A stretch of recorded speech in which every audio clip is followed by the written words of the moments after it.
നിങ്ങൾ എൻ്റെ ചാനൽ ആദ്യമായാണ് കാണുന്നതെങ്കിൽ സബ്സ്ക്രൈബ് ചെയ്യുക. സബ്സ്ക്രൈബ് ചെയ്തതിന് ശേഷം അതിൻ്റെ അടുത്തുള്ള ബെൽ ബട്ടൺ ക്ലിക്ക് ചെയ്യുക. എന്നാലേ ഞാൻ പുതിയ പുതിയ വീഡിയോസ് ഇടുമ്പോൾ നിങ്ങൾക്ക് നോട്ടിഫിക്കേഷൻ ലഭിക്കും. ഹലോ ഫ്രണ്ട്സ്, നമ്മളിന്ന് നെല്ലിക്ക വെച്ചുള്ളൊരു ജ്യൂസുമായിട്ടാണ് വന്നിട്ടുള്ളത്. അപ്പോൾ നമുക്കതിന് വേണ്ടിയ കാര്യങ്ങൾ 3 നെല്ലിക്ക എടുത്തിട്ടുണ്ട്, ഒരു 3 മീഡിയം നെല്ലിക്ക എടുത്തിട്ടുണ്ട്, 2 കറിവേപ്പില, പിന്നീട് നമുക്ക് ഒരു കാന്താരി മുളകാണ് ഞാൻ എടുത്തിരിക്കുന്നത്. നിങ്ങളതിൽ പച്ചമുളക് ഉണ്ടെങ്കിൽ അത് മതിയാവും. പിന്നീട് ഒരു 3 തുളസിയില എടുത്തിട്ടുണ്ട്, ഒരു കഷ്ണം ബീട്രൂട്ടും. പിന്നീട് നമുക്ക് ആവശ്യമുള്ളത് ചെറുതേനാണ്. ഒരു 4 ടേബിൾ സ്പൂണോളം ചെറുതേൻ ഞാനിവിടെ എടുത്തിട്ടുണ്ട്. നിങ്ങൾക്ക് തുളസിയിലയ്ക്ക് പകരം പുതിന ഇല ഉപയോഗിച്ചാലും നല്ലൊരു ഫ്ലേവറിൽ നമുക്ക് ജ്യൂസ് പ്രിപ്പയർ ചെയ്തെടുക്കാം.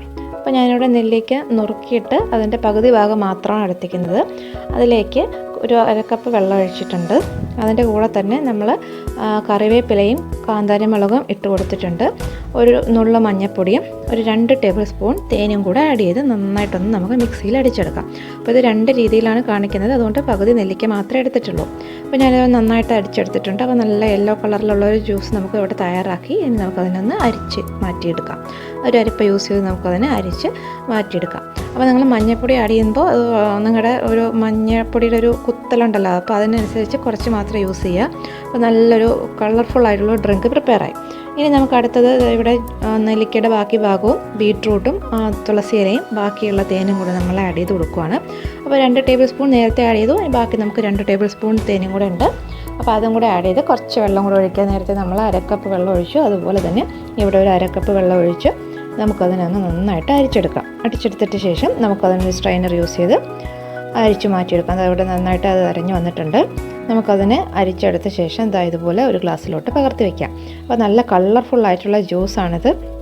അപ്പോൾ വളരെ എളുപ്പത്തിൽ തന്നെ നമുക്ക് വീട്ടിലുള്ള ഇൻഗ്രീഡിയൻസ് യൂസ് ചെയ്ത് മാത്രം ചെയ്യാം.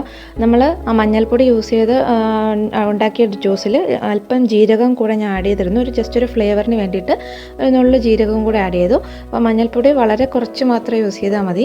ഞാനിത് പിന്നീട് ഒരു ഭംഗിക്ക് വേണ്ടിയിട്ട് കുറച്ച് കസ്കസ് വെള്ളത്തിൽ നേരത്തെ കുതിർത്ത് വെച്ചിട്ടുണ്ടായിരുന്നു, അതും കൂടെ ഒന്ന് മുകളിൽ ഇട്ട് കൊടുക്കുകയാണ്. അപ്പോൾ കാണുമ്പോൾ നമുക്ക് നല്ലൊരു ഭംഗി ഉണ്ടാവുമല്ലോ. അപ്പോൾ യെല്ലോ കളറിലും ഒരു പിങ്കിഷ് കളറിലും ഉള്ളൊരു ജ്യൂസ് നമുക്കിവിടെ കിട്ടിയിട്ടുണ്ട്. കാണാൻ തന്നെ നല്ല ഭംഗിയാണല്ലേ. അത് നല്ല ഹെൽത്തിയാണ്. നമ്മൾ വേറെ ആർട്ടിഫിഷ്യലായിട്ട് ഒരു കാര്യങ്ങളും ആഡ് ചെയ്യുന്നില്ല. വീട്ടിൽ തന്നെയുള്ള ഒരു കുറേ സാധനങ്ങൾ വെച്ചിട്ടാണ് നമ്മളിത് പ്രിപ്പയർ ചെയ്യുന്നത്. വളരെ ഹെൽത്തി ആയിട്ടുള്ള ഡ്രിങ്കാണ്. എല്ലാവരും ഈ ഒരു കോവിഡ് ടൈമിന് ഇത് പ്രിപ്പയർ ചെയ്ത് കുടിക്കുന്നത് നമുക്കൊരു ഇമ്മ്യൂണിറ്റി മെയിൻറ്റെയിൻ ചെയ്യാനൊക്കെ ഹെൽപ്പ് ചെയ്യുന്നതായിരിക്കും. അപ്പോൾ ഇതെല്ലാവരും ട്രൈ ചെയ്ത് നോക്കുക.